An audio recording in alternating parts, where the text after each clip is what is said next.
All right, people, what is going on? Fellow historians, I did promise another video, really and truly detailing or going through rather the topic or the theme of USA and their involvement in the Caribbean. This is a theme where people really and truly just don't pay attention to. A lot of teachers not pay attention to it either. So for those who are even thinking about writing their essay on the US and the Caribbean, I really do hope this video or this session helps. All right, let's go. So the US and the Caribbean, let us run through some past questions and see how we would approach them in that exam.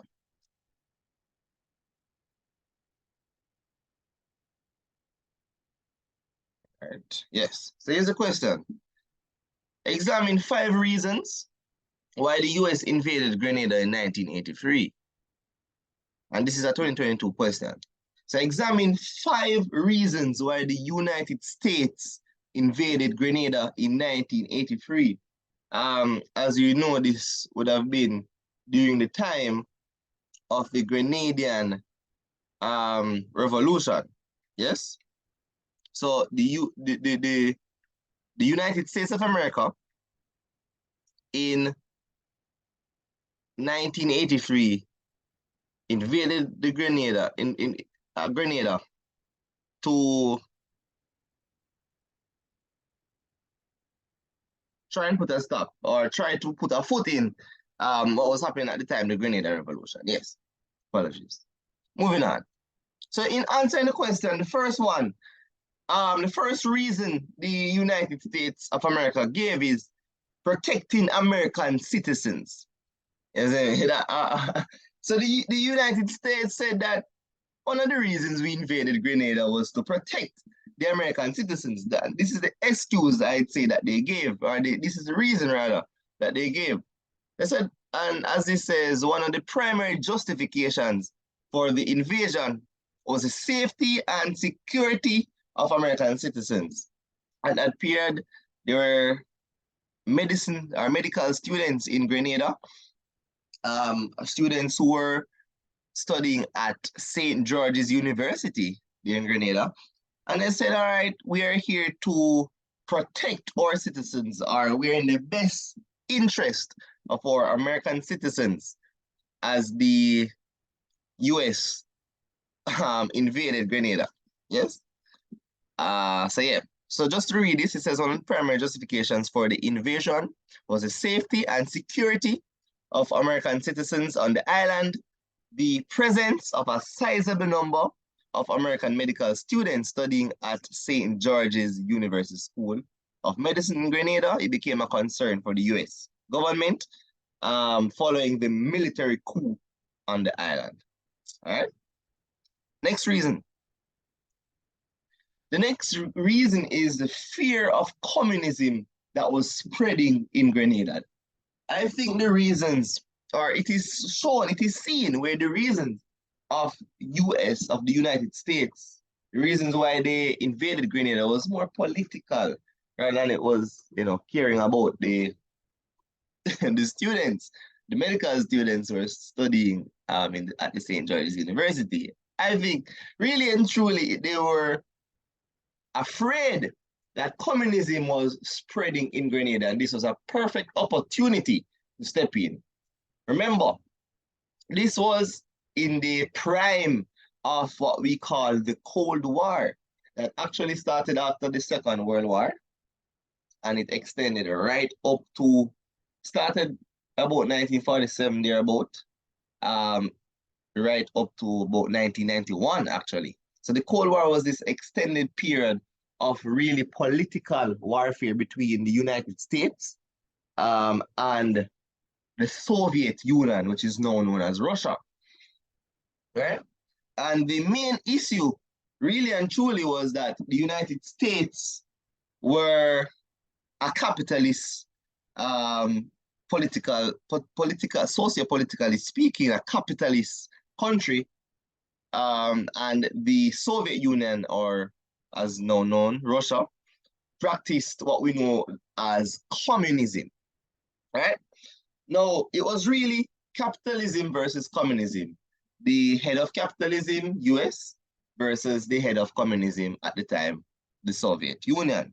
So this reads, the US government was also motivated by broader regional concerns, particularly the fear that Grenada could become a Soviet or a Cuban outpost in the Caribbean.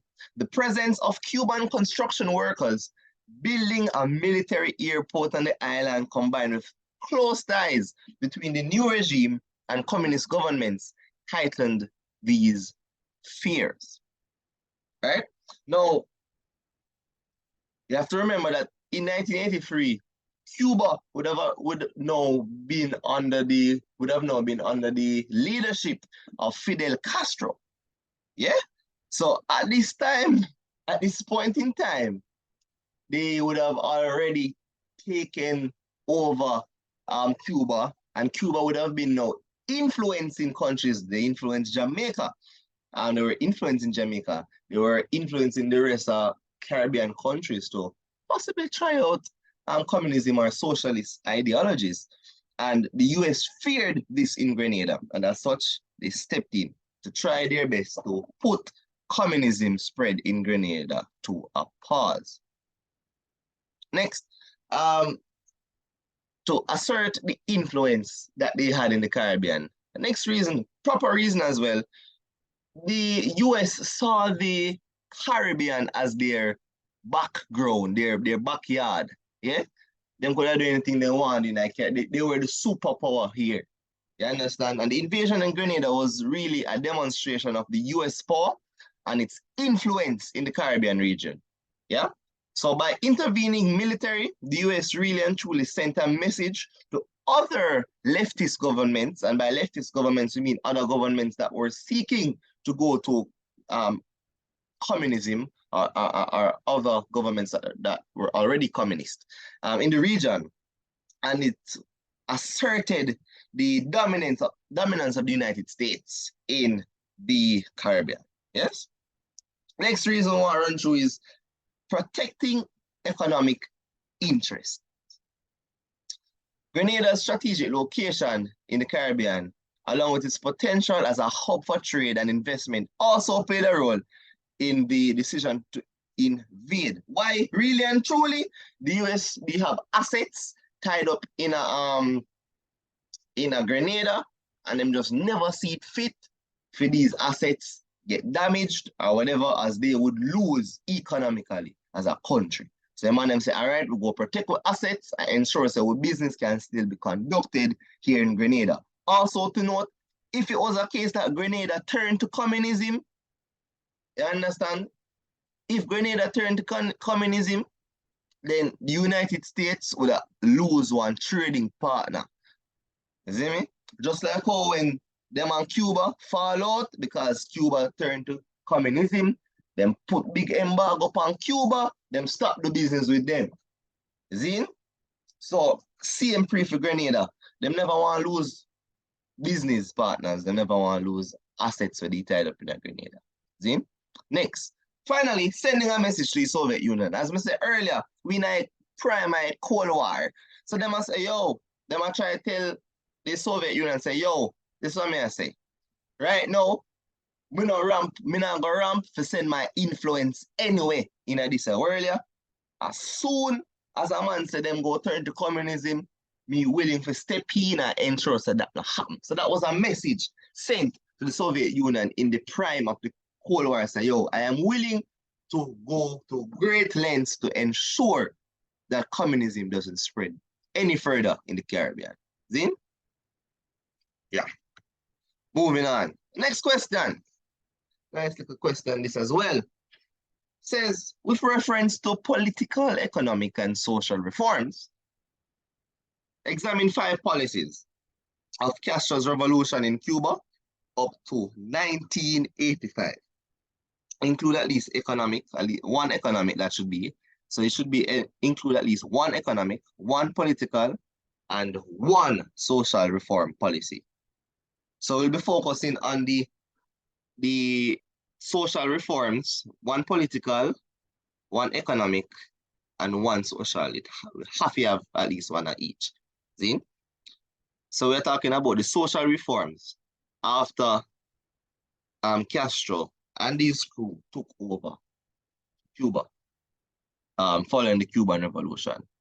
So the first thing, the Agrarian Reform Law, 1959 actually, is the exact date of that. So under economic reform, the Agrarian Law basically under communism or the ideology of communism, what they believe rather is they believe is the redistribution or equal sharing of land, right? So it's aimed to redistribute land from large landowners, including foreign corporations and wealthy individuals to small farmers and agricultural cooperatives. So people that own a bag of land would have to give up some of their land to people when they really have no land. Small time farmers, the rich man who have a bag of land, he's small farmer, we live beside them when I know money, when I know land, so that he can build up film business as well. Very simple to try understand and wrap your head around what's happening here. All right.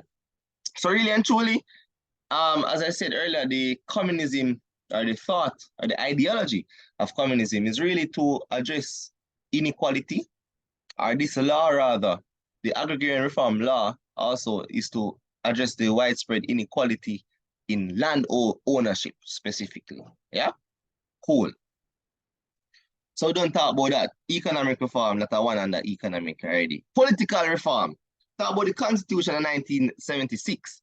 Under communism, or the communist ideology, one thing that the communists believe is that there should be only one ruling party.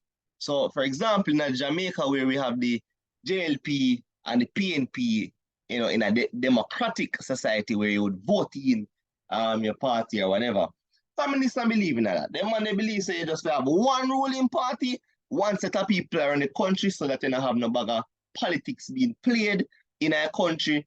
Have one party a focus on outing the other party. Yeah. Them just believe that watch style, yeah. And just one party go rule the country, and that's how it go. You see me?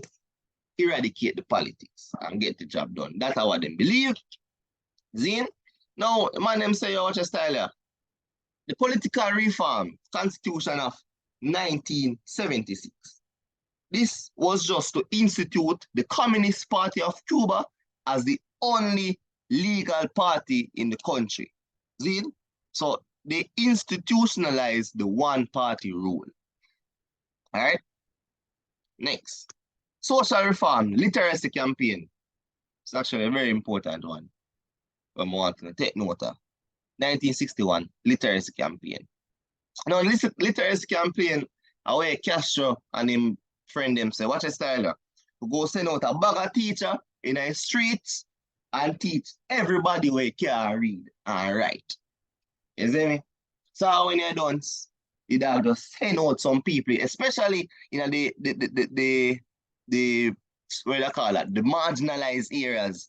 You understand? Areas where people not really too focused on. People where can't afford education. The man send teacher.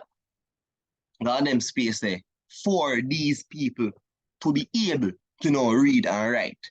So a whole literacy campaign was launched, and it really helped social mobility of the people. So really and truly, under this initiative, I said earlier, thousands of volunteer teachers, many of them young students, deployed to rural areas, as I mean, in a country, and marginalize urban neighborhoods and teach them reading and writing skills. Very simple as that. This really increased the literacy rates in Cuba as well. And it transformed education, literally. It transformed Cuba completely. So yeah, the social reform, the literacy campaign, exactly in 1960. Next, and the social reform again, can talk about the healthcare system. See me? After Cuba going to the Castro, after Castro get Cuba and them control, a man implement some system, whole heap of healthcare system policies, healthcare policies where boost the healthcare system in Cuba, and even up to now, Cuba have one of the best healthcare systems in the entire world. You understand? So it genuinely improved public health and in the country. It improved life expectancy, infant mortality rates. It improved disease prevention, etc., etc. So after the overall the healthcare system, there were many positives that we saw in the Cuban healthcare system. You see me? Also, the healthcare services, they became free and accessible to all citizens. You see me? That's one thing we want everybody to realize. A man make healthcare free. You see me? You never have to pay for healthcare that covered, that free, that accessible to everybody. That's a massive thing for note as well. Where we're going to the improvement of the healthcare system. That under social reforms in. Next, social reform again. Why not? Housing and urban development. Simple. The government go on to say what I style. If you not no house, we go help you build house. Simply put. You see me? If you not have a proper space for living, we go help you to get a proper space for living. So the government genuinely underwent some housing and urban development. You have some people who are living in a tenement yard and them thing, them type of lifestyle. Man, them say what your style, we go help you get some house, build your house so that people can live comfortably. See? That's another massive one as well. And that is now the end, actually, of US, of these two questions that relate to US in the Caribbean, or them involvement in the Caribbean. I just wanted to genuinely take some time out and just go back through them, look on the US. You can look on the US involvement in a Cuba. You see me? You can look on the US involvement in a Haiti as well. Run through them things because we know say enough time we skip the topic here and say, oh, we're not about to do that. We're not focused on that. No, take the time out. Take the time out. You heard it here first. Take the time out. Just run through these things, and I'm sure, I hope, after this session, your understanding of the US involvement in the Caribbean is a little better. You understand? So respect people.